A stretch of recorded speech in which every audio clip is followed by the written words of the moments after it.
A paz do Senhor, irmãos, estamos chegando para mais uma videoaula de reforço da nossa Escola Bíblica Dominical. Lembrando que essa nossa videoaula não substitui a nossa presença na congregação com os irmãos, tá bom?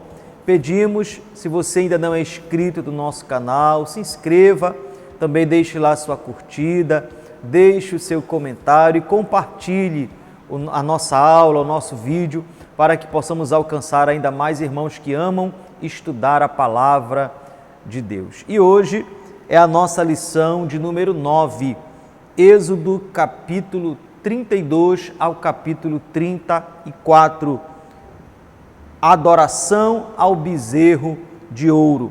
Os nossos objetivos: cultivar a vida de oração, buscar a santidade pessoal e evitar todo tipo de idolatria.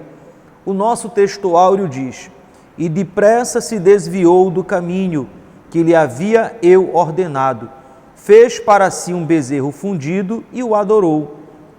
Ele sacrificou e diz: são estes, ó Israel, os teus deuses, que te tiraram da terra do Egito. Êxodo capítulo 32 e versículo 8.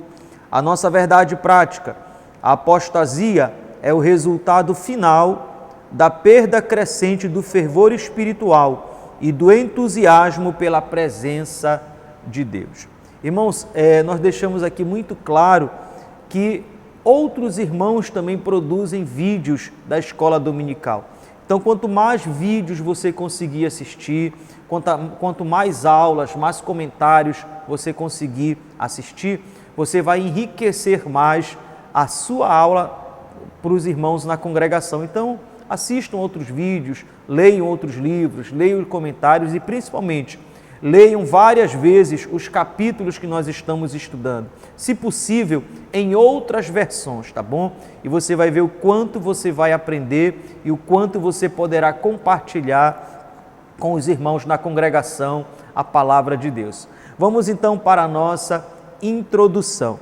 Irmãos, como se não bastassem as murmurações e a rebeldia do povo, agora aqui no capítulo 32, nós vemos a sua tendência idólatra. Mas não só isso, vemos também o quanto o Senhor é justo e misericordioso. É importante também a gente destacar a maturidade que nós vamos observar na vida de Moisés ao interceder pelo povo. E esse acontecimento ocorre entre capítulos, entre passagens que falam sobre a construção do tabernáculo, tá bom? Nós não vamos falar agora sobre o tabernáculo, porque mais à frente vamos estudar um pouco sobre ele, tá bom? Vamos lá então, o nosso tópico 1 vai dizer: o bezerro de ouro, capítulo 32, dos versículos 1 ao 8. Nós vemos quão depressa o povo abandonou o Senhor e se deu à idolatria. O versículo 1 diz: vendo o povo que Moisés tardava. Mais uma vez o povo mostra a sua impaciência.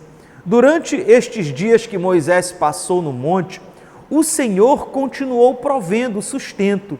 Nunca faltou maná. Também não faltou a coluna de nuvem durante o dia, nem a coluna de fogo durante a noite. E mesmo assim, o povo não reconheceu a providência divina.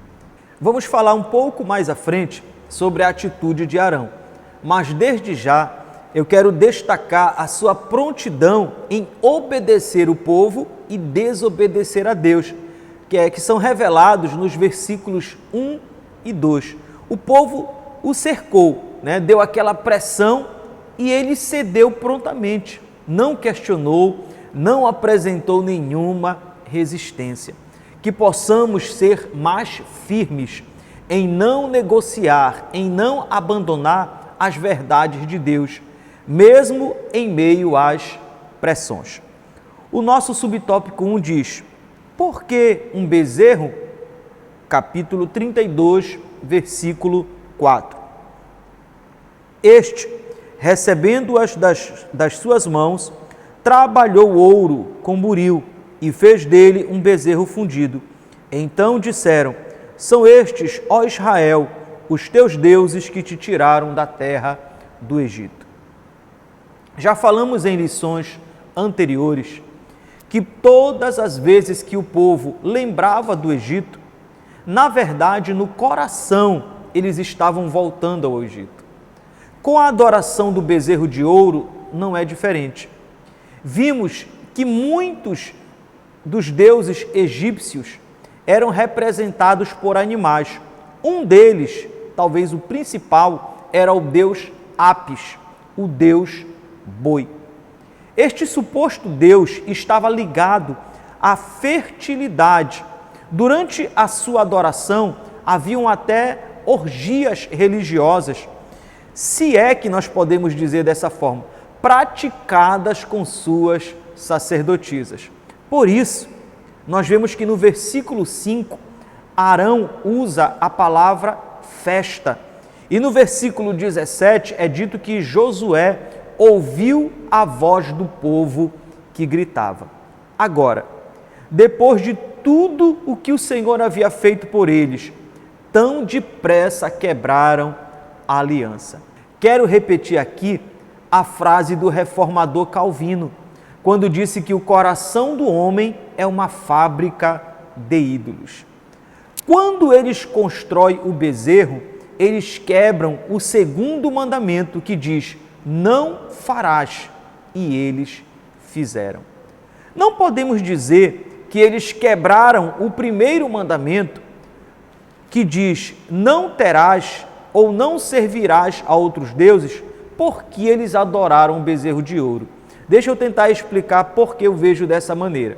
A primeira coisa que nós precisamos entender é que o coração humano deseja alguma coisa que se possa ver, aquilo que responda e satisfaça os seus sentidos. Assim, em todos os tempos, os homens têm tido a tendência para levantar imitações das realidades divinas e de se apoiarem nelas. Então, a intenção do povo é fazer exatamente isso, materializar Deus, ter um Deus palpável. E em segundo lugar, apesar de no versículo 1, o povo dizer a Arão: levanta-te e faze-nos deuses, não podemos dizer que eram outros deuses. Segundo o comentário Moody, a palavra deuses aqui vem do original Elohim, que geralmente é usado para Deus, mas que também pode ser usado, é claro, para significar outros deuses. Mas na mentalidade deles, eles estavam adorando ao Senhor. Veja que no versículo 5, Arão diz: amanhã será festa ao Senhor. Entendo que eles quebraram sim o primeiro mandamento, mas quando colocaram as suas prioridades, os seus anseios pessoais em detrimento do mandamento, ou seja, estavam colocando a si mesmos como deuses. Eles próprios eram seus deuses. Precisamos então, irmãos, tomar muito cuidado. Podemos nos gabar de não adorar imagens, mas podemos praticar idolatria de outras formas. De maneira geral, tudo que toma o lugar de Deus em nossas vidas é idolatria, tá certo?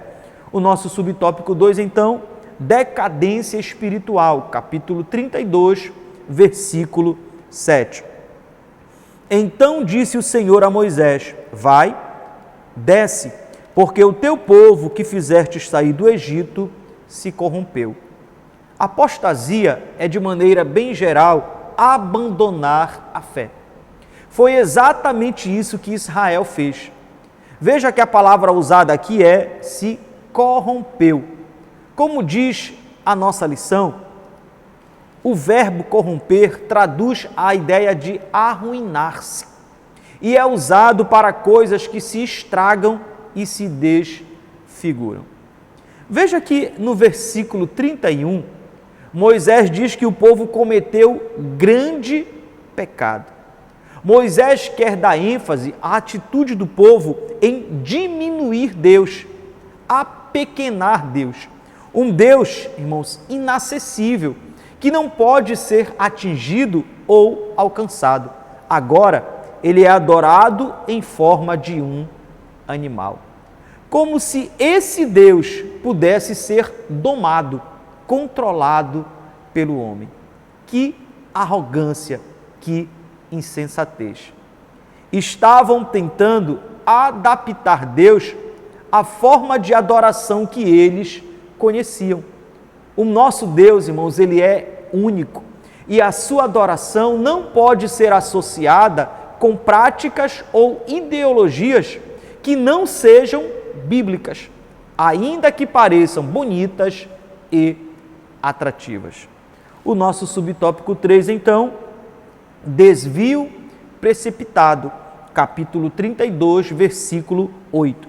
A nossa lição diz o seguinte: qual o significado da expressão depressa se desviou? Outra versão diz: rapidamente se desviaram do caminho que lhes ordenei. Veja que em Êxodo, no capítulo 19 e no versículo 1, diz que eles chegaram ao Sinai 3 meses depois que saíram do Egito. Em Números, no capítulo 10 e no versículo 11, diz que eles permaneceram ali 11 meses. Podemos considerar que eles estavam há pouco mais de um ano da libertação do Egito. Tão pouco tempo e já quebraram a aliança. Isso nos mostra, irmãos, a fragilidade do homem em obedecer a Deus. Como o comentário bíblico Matthew Henry nos diz, o pecado é sair-se do caminho e tomar um atalho. E nós não somos diferentes. Por vezes, agimos da mesma forma. Por qualquer motivo, pensamos em retroceder, às vezes até em sair do caminho. Que o Senhor nos ajude a permanecermos firmes.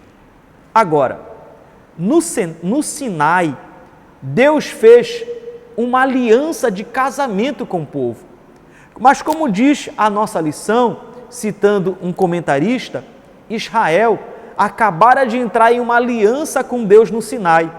O pecado da construção e da adoração do bezerro foi como cometer adultério na mesma noite do casamento. Daí a expressão se desviou, tá bom? O nosso tópico 2, então, consequências da idolatria. Capítulo 32, dos versículos 9 ao 21. A lição diz o seguinte: não existe pecado neutro ou inofensivo. Pecado é uma armadilha para a alma. Pode, às vezes, parecer inofensivo, mas é mortal e por isso mesmo será sempre confrontado por Deus. O nosso subtópico 1, povo de dura cerviz, capítulo 32, versículo 9. Disse mais o Senhor a Moisés: tenho visto este povo, e eis que é povo de dura cerviz. No versículo 7, o Senhor diz a Moisés: vai, desce, e aí ele diz: o teu povo.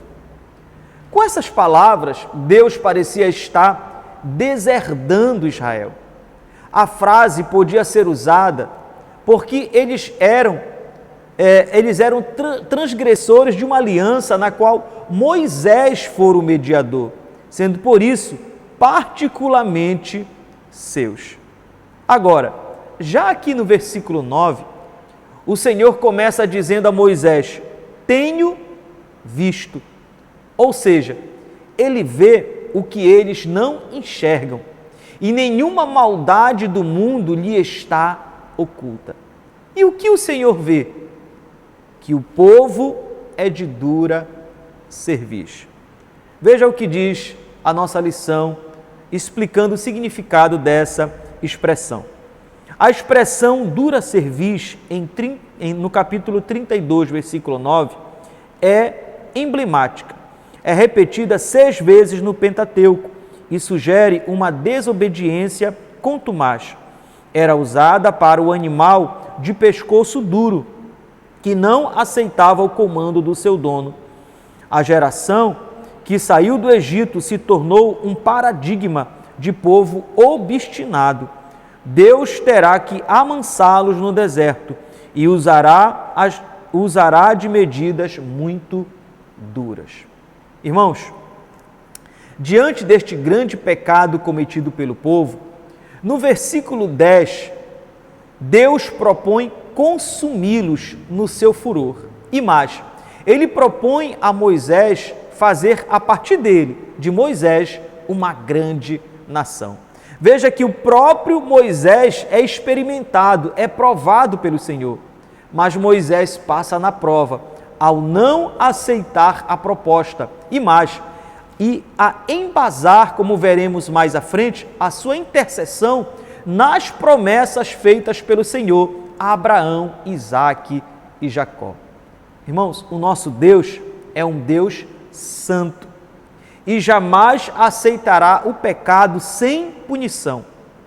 No capítulo 33, os versículos 31 e 32 nos mostram que o Senhor fere o povo, castiga o povo por causa do seu pecado.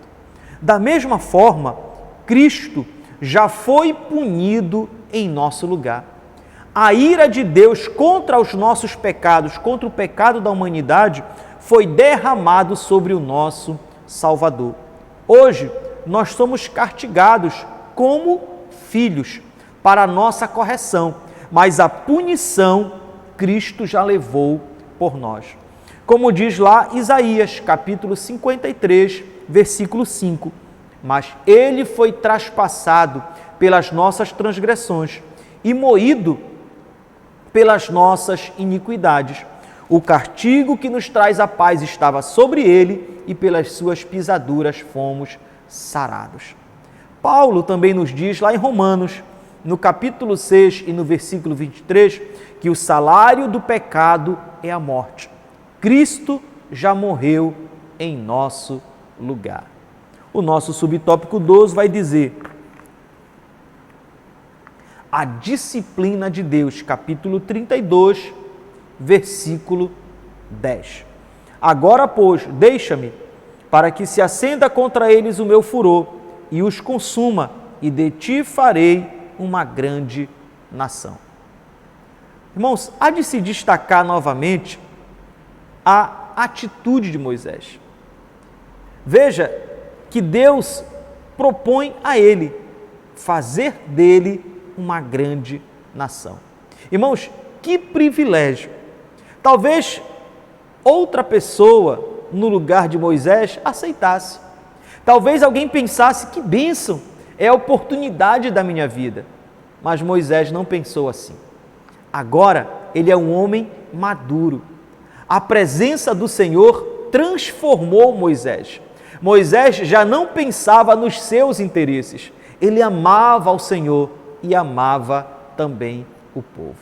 Ainda uma segunda vez, Deus irá propor exterminar o povo, mas esse assunto nós vamos estudar mais à frente.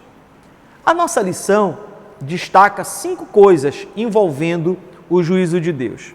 A letra A diz: a quebra das tábuas de pedra, versículo 19.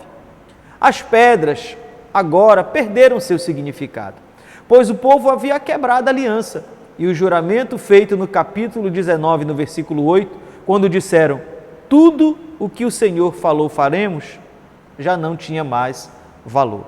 A nossa letra B diz: a destruição, queima e moedura do vergonhoso bezerro, obrigando depois o povo a bebê-lo, fazendo-os identificar-se com o próprio pecado. Versículo 20. Também a nossa letra C, a morte, irmãos, de 3.000 pessoas pelos levitas. Também a nossa letra D, uma praga sobre o povo. A nossa letra E, a recusa do Senhor em continuar indo com o povo. Capítulo 33, versículo 4.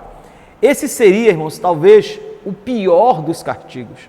Então Moisés intercede e o Senhor mantém a sua presença, como vamos estudar mais à frente. O pecado, ele sempre trará consequências. Quando nos arrependemos, o Senhor nos perdoa, mas as consequências certamente virão. E nós temos vários exemplos disso na Bíblia. A nossa lição diz o seguinte: como bem disse Spurgeon, Deus não deixa que seus filhos fiquem confortáveis ao pecar. Ao tratar a desobediência, Deus está sendo misericordioso conosco. Hoje, infelizmente, muitas pessoas não gostam de ser confrontadas nem corrigidas. E isso acontece mesmo dentro das nossas congregações. As pessoas querem ter seus egos massageados, preferem que encubram os seus erros e assim seguem a sua vida miserável no pecado. A Bíblia nos ensina ao contrário. A correção deveria ser bem aceita por nós. Ela só nos traz benefícios. Veja o que diz Provérbios capítulo 15, versículos 31 e 32. Os ouvidos que atendem à repreensão salutar, no meio dos sábios tem a sua morada. O que rejeita a disciplina, menospreza a sua alma. Porém, o que atende à repreensão, adquire entendimento. Paulo, por vezes, exortou a Timóteo e incentivou a Timóteo também que ele exortasse os irmãos. Quando isso acontece no ambiente de amor e humildade, todos crescem e o nome do Senhor é glorificado. O nosso subtópico 3, a falha de Arão, capítulo 32, versículo 21.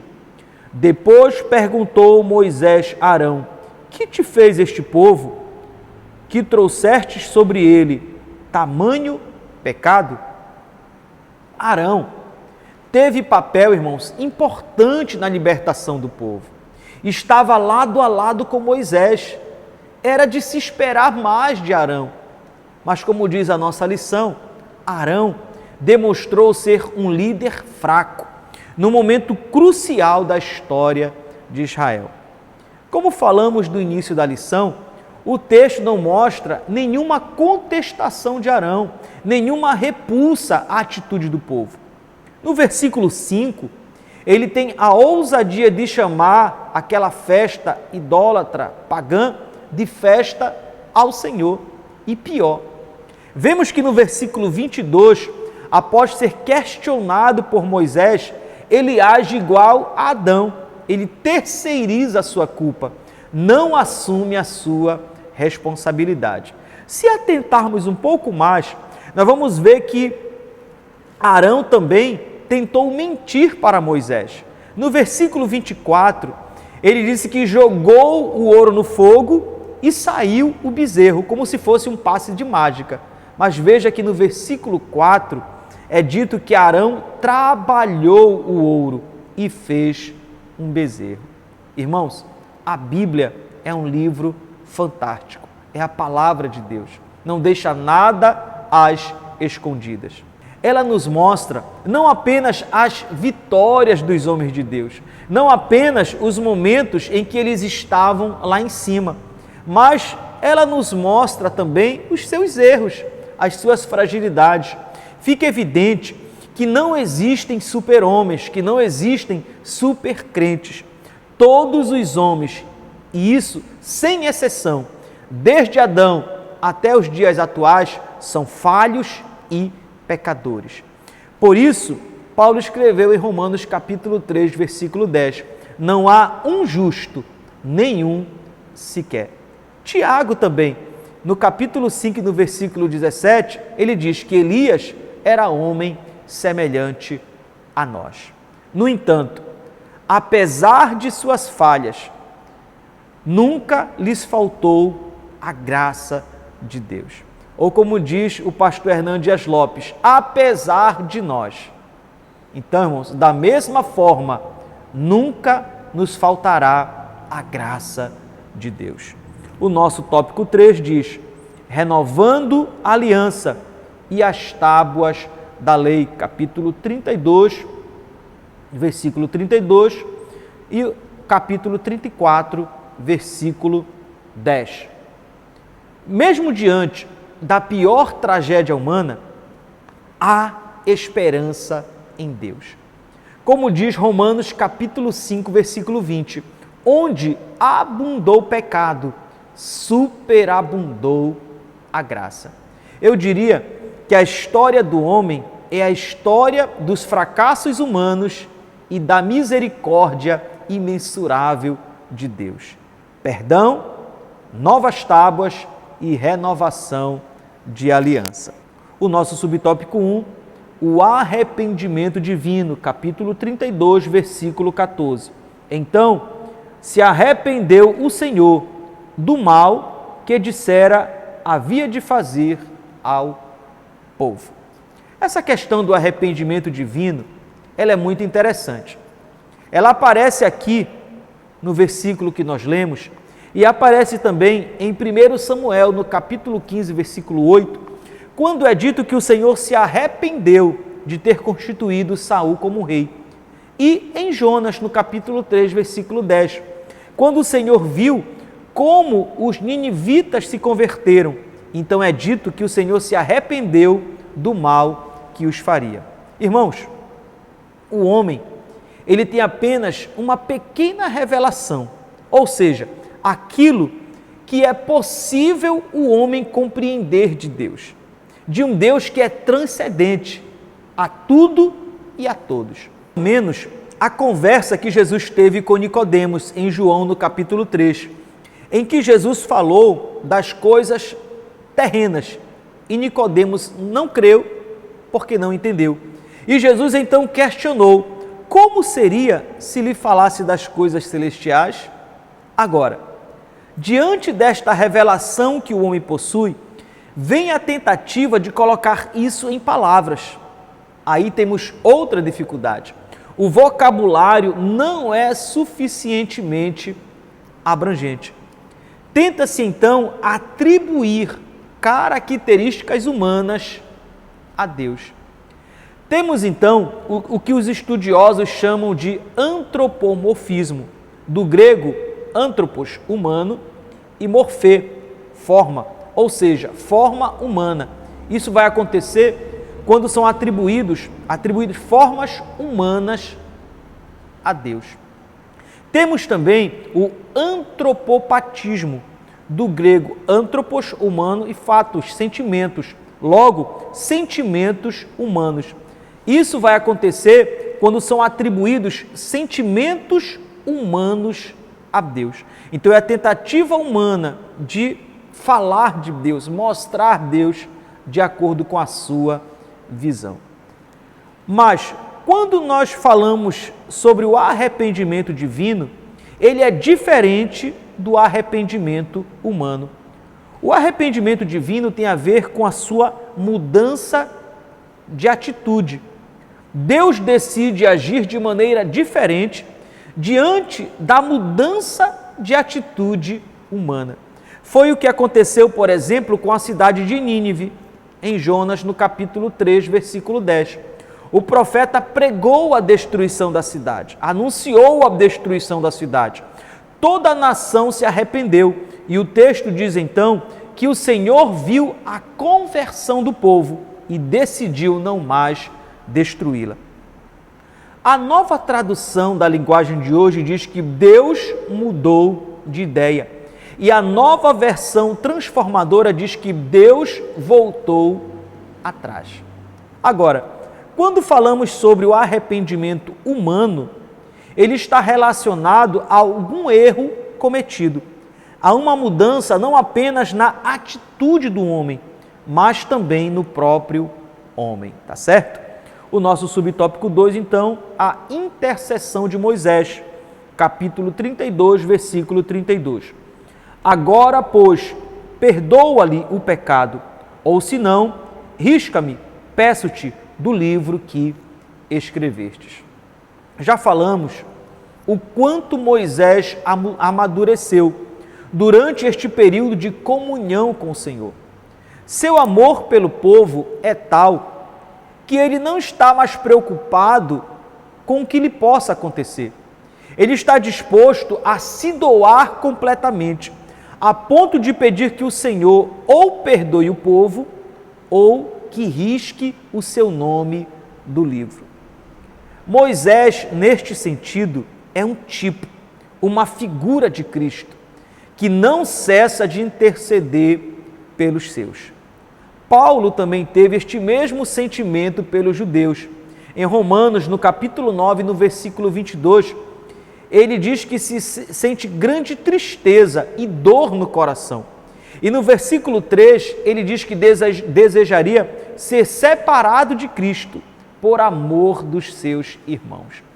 Tal era o seu desejo pela salvação deles. Precisamos ter em mente que esta expressão, livro da vida, ou livro, não quer dizer que Deus tenha um livro lá no céu, em que Ele põe nomes e tira nomes. Não é isso. Imagine, se aqui nós já quase não usamos os livros para fazer anotações, será que a tecnologia ainda não chegou lá no céu? A ideia que o texto quer transmitir é daqueles que fazem parte dos que herdarão a vida eterna. É mais o entendimento também humano de tentar expressar as coisas celestiais. Vemos também essa expressão, e você pode ler depois, em Filipenses capítulo 4, versículo 3, e em Apocalipse capítulo 20, versículo 15. Observamos aqui, então, na atitude de Moisés, a total diferença, o total contraste entre ele e Arão. Enquanto Arão, mesmo tendo culpa, acusa o povo, Moisés, não tendo culpa do que aconteceu, se inclui. Ele se identifica com o pecado do povo. Em Êxodo, no capítulo 34 e no versículo 9, ele diz: perdoa a nossa iniquidade e o nosso pecado. Que exemplo para nós, irmãos. O povo era culpado. Moisés poderia ter deixado o povo ter sido exterminado pelo Senhor, mas ele intercede até ter uma resposta positiva, o perdão do povo. Vivemos tempos muito difíceis. Parece que as pessoas estão cheias de ódio. Infelizmente, mesmo nas congregações onde deveria prevalecer a misericórdia, por vezes as pessoas são ligeiras para acusar, para criticar e para julgar. Que possamos aprender com o exemplo de Moisés, perdoar mais, interceder mais e amar mais. Também, sobre a oração de Moisés, é importante a gente observar que não é qualquer oração, não é uma oração feita de qualquer jeito, mas é uma oração bíblica, baseada nas promessas de Deus. No capítulo 32, versículo 13, Moisés faz menção a Abraão, Isaque e Jacó e do juramento que o Senhor havia feito aos seus servos. Daí, irmãos, mais uma vez destaco a importância de conhecermos ao Senhor através da sua palavra. Só assim nós poderemos orar orações mais consistentes e com respostas eficazes que agradam a Deus. Moisés orou a palavra de Deus, não tinha como não ser atendido. O nosso subtópico 3, novas tábuas da lei, capítulo 34, versículo 10, parte A. Então disse: eis que faço uma aliança diante de todo o povo, farei maravilhas que nunca se fizeram em toda a terra, nem entre nação alguma. Feita a intercessão, o povo agora é perdoado. É momento de renovar a aliança. Novas tábuas nova aliança, novo começo. Deus é um Deus de recomeços.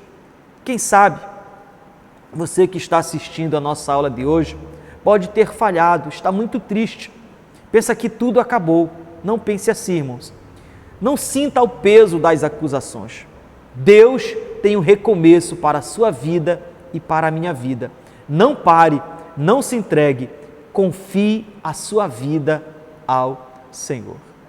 Antes de terminar, eu quero destacar aqui o valor que Moisés dava à presença de Deus. O capítulo 33 começa com Deus enviando o povo para conquistar a terra prometida. E no versículo 2, o Senhor promete enviar um anjo diante do povo. Mas no versículo 3, ele diz que não irá no meio do povo. Irmãos, Moisés poderia ter se contentado com as bênçãos. O Senhor havia prometido vitória para eles. Podia dizer, tá bom, Senhor, o que importa é a vitória que o Senhor vai nos dar. Muitos hoje agem dessa maneira. Só querem a bênção, só querem a vitória e perdem o principal, a presença. Moisés estava desfrutando da presença do Senhor. Ele até armava uma tenda fora do arraial, onde desfrutava da presença do Senhor. O versículo 7 diz que ela é chamada da tenda da congregação. Ele não se conforma e no versículo 15 ele diz, se a tua presença não for comigo, não nos faça sair deste lugar. E no versículo 17, o Senhor confirma então que irá com ele. Irmão, Moisés, ele não se contenta. A presença de Deus o contagia de uma tal forma que ele vai mais além. E no versículo 18 ele diz ao Senhor, rogo-te que me mostre a tua glória. Irmão, ainda que lhe falte tudo, mas que não lhe falte a presença de Deus. Esta presença maravilhosa que hoje é concedida por Cristo através do seu Espírito Santo que habita em nós. Que os nossos corações estejam desejosos pela presença de Deus, como estava, por exemplo, o coração do jovem Josué, que no final do versículo 11 é dito que ele, Josué, servidor de Moisés, filho de Nun, não se apartava da tenda. Josué agora também estava desejoso pela presença do Senhor. A nossa aplicação pessoal então diz, não permita que os convites à velha vida de outrora ache lugar no seu coração. Mantenha a sua espiritualidade viva, contagiante e dinâmica. Vamos orar? Senhor, muito obrigado pela oportunidade de estudarmos, Senhor, a Tua Palavra. Que o Senhor possa nos ajudar a não apenas estudar, mas colocar em prática na nossa vida. A transmitir, Senhor, estes ensinamentos para que outros possam experimentar deste mesmo prazer da Sua Palavra, da Sua presença e da Sua comunhão. Olha por cada um que tem, Senhor, assistido os nossos vídeos. Talvez alguns irmãos estejam passando por momentos difíceis, Pai, mas que o Senhor venha dando-lhes a Sua força, a Sua graça e a Sua presença. Muito obrigado, em nome de Jesus. Amém. Irmãos, muito obrigado a todos. Até a nossa próxima lição. Fiquem na paz do Senhor Jesus.